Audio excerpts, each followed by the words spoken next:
Hi, this is Menka. Stay with me as we explore powerful strategies to shift your mindset, embrace opportunities, and create the prosperous life you deserve. So let's get started on this transformative path together. Hi friends and नमस्कार। हम में से बहुत सारे लोग दूसरों के opinions को जानने के लिए हमेशा आतुर रहते हैं कि हम जो काम कर रहे हैं या जो हमारे विचार हैं किसी के बारे में वो ठीक है कि नहीं। एक्चुअली इसलिए क्योंकि हम अपने आप को जस्टिफाई करना चाहते हैं। हम चाहते हैं कि लोग बोले अरे भाई बिल्कुल सही काम कर रहे थे, वो गलत थी या वो गलत था। नहीं नहीं, आप तो बहुत ही अच्छे इंसान हैं। अरे छोड़िए भी, आप बिल्कुल अच्छा सोच रहे हैं। यानी आप अपने विचारों को वैलिडेट करने के लिए हमेशा दूसरों के पॉइंट ऑफ व्यू की वेट करते हैं।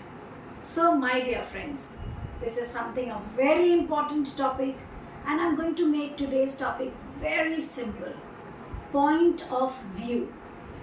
Now, how about changing the intensity of anybody's negativism that is coming towards you by simply saying that it's absolutely okay because it is his point of view.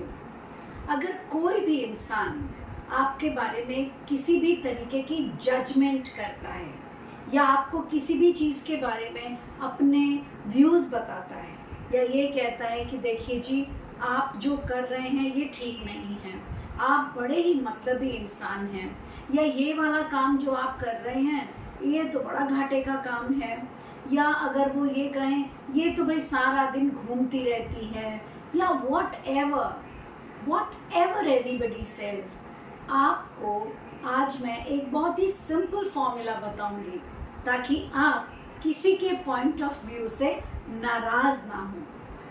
क्योंकि जब जब आप नाराज़ होंगे, जब जब आपको गुस्सा आएगा, तो आप न जाने कितने मिलियंस ऑफ आपके सेल्स को डिस्ट्रॉय कर चुके होंगे।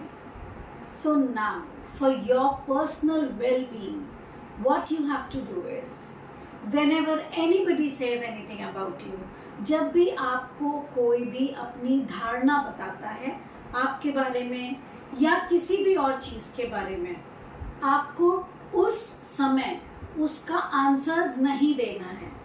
ज़रूरी नहीं है कि आप हमेशा किसी के कॉन्वर्सेशन में पार्टिसिपेट करें। सपोज़ आप अपने रिलेटिव्स की शादी पे गए हैं और आपने अपने सामने एज़ यूजुअल, लेडीज़ की तो ये हैबिट होती है कि वो अपने बारे ज़्यादा बताएंगी नहीं, मगर दूसरों की सारी खबर उन्हें पूरी दुनिया को बतानी होती है। They are a good loud speaker and I appreciate for it. If we talk about being judgmental, if somebody is wanting to cut the hair, किसी का मन है कि वो बॉब कट हेयर करे, किसी का मन है कि वो टैटूज बनवाए, किसी का मन है कि वो रात में नाइट पार्टीज पे जा रहे हैं, किसी लड़की का मन है कि वो बाइक चलाए, किसी का मन है कि नहीं वो लड़कियों से ज़्यादा लड़कों से दोस्ती करे। It's her point of view. Who am I to judge her? So today I am not going to give you the you can say my point of view regarding the judgments, but आज हम point of view के बारे में बात करेंगे, क्योंकि point of view आपकी reality बनाता है। Suppose आपने अपने लिए एक point of view रखा कि नहीं, मैं खाना बनाने में अच्छी नहीं हूँ, मैं खाना खाने में बहुत अच्छी हूँ, so I am a good appreciator। अगर कोई बहुत अच्छा खाना बनाता है तो मैं गिल्ट में नहीं जाऊंगी कि ओ माय गॉड वो तो बहुत अच्छी कुक है, वो तो बहुत अच्छी होम मेकर है, मैं उतनी अच्छी नहीं हूँ। सो व्हाट, आप शायद किसी और चीज़ में अच्छे होंगे। So you should not even create a point of view about your self. That sounds very sweet. Now, अगर हम कभी भी किसी भी चीज़ का पॉइंट ऑफ व्यू बताते हैं या किसी से सुनते हैं तो हम कंपेयर करने लगते हैं। Like suppose if the boss says, आपको पता है mister Mehra has achieve the target and he is doing brilliance in his business and you are not doing that good, आपको हम प्रमोशन नहीं दे सकते हैं। या अगर आपको ऐसा लगता है कि आपकी वाइफ या आपके हस्बैंड आपको आपके नेबर्स से, उनकी सिस्टर्स से, आपके सिस्टर इन लॉ से, अपनी मदर से या किसी से भी कंपेयर करने लगते हैं, so everybody has their point of view. You don't have to be identified. आप उनके पॉइंट ऑफ व्यू से आइडेंटिफाइड नहीं होंगे. Now what do you mean by being identified? Being identified means if somebody has a point of view regarding anything, an object, a situation, a person, an act, you don't have to participate in it. You don't have to agree with the point of view. You can simply nod and say it's absolutely okay. It's her point of view. According to me, I think so this situation is absolutely right. Or maybe this situation that person is doing is because of this particular reason. So you have your point of view, other person has his point of view. You don't have to be identified with the point of view and get affected with it. जब आप किसी के point of view से affect नहीं होंगे, you will never be disturbed, you will never be distracted, and I assure you, you will never be sad. Like generally what happens is that I have a very beautiful tool of access consciousness.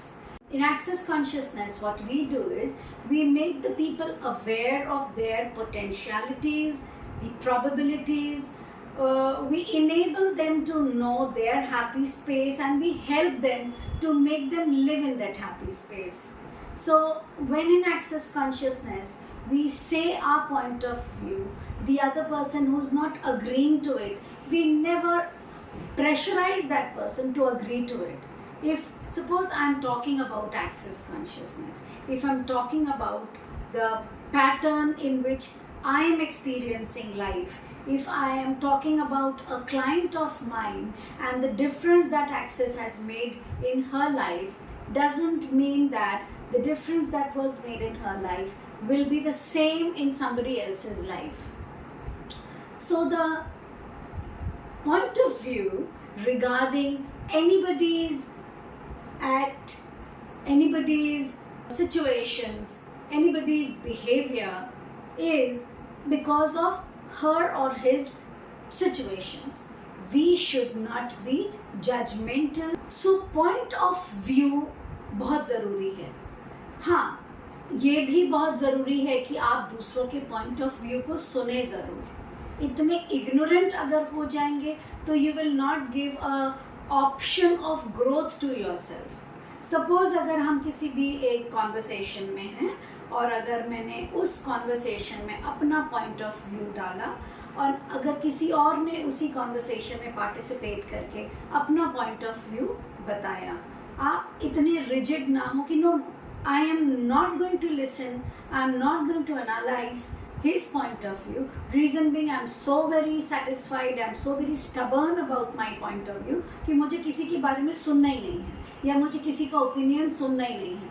I think so if you close the door of listening, then you might not be able to open the doors of getting more information from the universe. अगर आपने completely lock कर दिया अपने आप को कि नहीं, हमने तो जी जजमेंट दे दी है कि ये इंसान गलत ही है, इसकी बताई हुई सारी बातें बेवकूफ़ों वाली ही है, हमने तो इसकी सुननी ही नहीं है, ये लड़की तो बिल्कुल बर्बाद ही है, इसने तो ज़िंदगी में कुछ करना ही नहीं है. अगर इस तरीके के स्टेटमेंट्स आपने अफर्म कर लिए हैं तो एक्चुअली क्या हो रहा है कि आपने अपनी ग्रोथ का दरवाज़ा बंद कर लिया है. आपने किसी एक पर्टिकुलर जगह पर अपनी सोच को ट्रैफिक जाम कर लिया है, स्टक कर लिया है, तो आगे बढ़ेगी ही नहीं गाड़ी. आप किसी को अपना ओपिनियंस इसलिए दे रहे हैं, आपने उस पर्टिकुलर इंसान के बारे में या सिचुएशन के बारे में या किसी भी चीज़ के बारे में एनालाइज किया है. आपने जब एनालाइज किया तो उसमें बहुत सारी चीज़ें आ जाती हैं. आपके थॉट प्रोसेस में जजमेंट्स आएंगी किसी के बारे में, आपके थॉट प्रोसेस में एक्सेप्टेंस आएंगी किसी के बारे में, आपके थॉट प्रोसेस में ओपिनियंस आएंगी किसी चीज़ के बारे में, आपके थॉट प्रोसेस में सिचुएशंस एनालिसिस आएंगी. उसके सारी चीज़ों चीज़ों को समझकर उसके बाद उसके बारे में सोचकर तब जाकर के आप अपना पॉइंट ऑफ व्यू किसी को बता रहे होते हैं। बिना सोचे समझे किसी के बोलने की वजह से अगर आपने अपना पॉइंट ऑफ व्यू क्रिएट कर लिया है तो आप एक फॉलोअर बन रहे हैं। यानी फॉलोअर का मतलब सिंपल लैंग्वेज में बोला जाए तो आप एक स्लेव बन रहे हैं, और स्लेवरी हमेशा आपको आप ढूंढते रहोगे उन लोगों को जिनसे आप बहुत प्रभावित होगे, और आप हमेशा उनके पॉइंट ऑफ व्यू को, क्योंकि आप उस इंसान को बहुत सही मानते हैं, आप उनके पॉइंट ऑफ व्यू को ही सही मानते रहोगे। तो होगा क्या कि अपना माइंड को यूज़ करना आपने बंद कर दिया होगा। आप कभी भी अपना दिमाग नहीं लगा पाओगे। यू विल ऑलवेज फील कि नहीं, मैं तो सोच ही नहीं सकती इसके बारे में, या मैं इस चीज़ के बारे में अपने आप कोई डिसीजन ले ही नहीं सकती। अब मैं ये एग्जांपल आपको बताऊं कि अक्सर क्या होता है कि अरेंज मैरिजेस में जो गर्ल्स होती हैं वो हमेशा ये सोच लेती हैं कि भाई रिलेशनशिप एरर्स इतने सारे हैं, लोगों के इतने सारे रिलेशनशिप एरर्स हमने सुने हैं फ्रेंड्स के, रिलेटिव्स के, कि मैं एक अच्छा लाइफ पार्टनर ढूंढ पाऊँ, I don't think so I am capable of. तो मैं क्या करती हूँ, अपना ये पॉइंट ऑफ व्यू अपने पेरेंट्स को दे देती हूँ। मेरे पेरेंट्स ही जिसे ढूंढ कर मेरे लिए लेकर आएंगे, वही मेरे लिए एक अच्छा जीवन साथी होगा। अगर आप अपनी rights of decisions, rights of making choice, rights of raising your opinions को आप किसी और के हाथ में दे देते हैं, सो व्हाट हैपेंस इवेंचुअली, आपने अपना तो दरवाज़ा बिल्कुल बंद कर दिया या आपने आपको इनकेपेबल समझा, तो दूसरा इंसान अपने पॉइंट ऑफ व्यू से आपके लिए आपका लाइफ पार्टनर ढूंढता है। तो आपको क्या लगता है, किसी दूसरे के पॉइंट ऑफ व्यू से ढूंढा हुआ लाइफ पार्टनर क्या आपके लिए एक सही और उपयुक्त लाइफ पार्टनर बन सकता है? According to my point of view it's wrong. There compromises and lot of other complications comes. I agree, sometimes what happens is कि हम एक पॉइंट ऑफ व्यू के साथ दो इंसान मिल रहे हैं, आपको लग रहा है नहीं इसका पॉइंट ऑफ व्यू मेरे पॉइंट ऑफ व्यू से मिलता है, चलो हम अपनी लाइफ की गाड़ी आगे चलाते हैं। मगर उसके बाद जब आप एक सिचुएशनशिप में आते हैं, जब आप फैमिली में आते हैं, वहाँ जो आपका पार्टनर है अगर वो बहुत स्टेबल माइंड सेट का नहीं है, वो दूसरों की बातों में आ जाता है, तो वहाँ पे फिर वो अपनी पर्सनल पॉइंट ऑफ व्यूज़ बनाता है, फिर वहाँ जा कर के आपके बीच में कॉन्फ्लिक्ट्स आ सकते हैं। सो होते हैं कई बार ऐसे सिचुएशंस भी होते हैं, तो वहाँ पर भी आपको बहुत ही समझदारी के साथ, विजडम के साथ रुकना पड़ेगा, और आपको उस समय इमीडिएटली कोई एक्शन लेकर के दूसरे को समझाने मत बैठ जाइए कि आप गलत हैं, या ये बात मैं नहीं मानूंगी, मैं आपके साथ नहीं रहूंगी, या ये मैं ऑफिस में काम नहीं करूंगी। No, that is the wrong way. Whenever you feel कि आपके जिसके साथ पॉइंट ऑफ व्यू पहले मैच कर रहे थे वो अब मैच नहीं कर रहे हैं, तो हो सकता है कि ज़रूरी नहीं है कि किसी एक पर्टिकुलर सिचुएशन में जिसमें आपके पॉइंट ऑफ व्यू दो इंसानों के मैच कर रहे थे वो हमेशा मैच करते रहेंगे।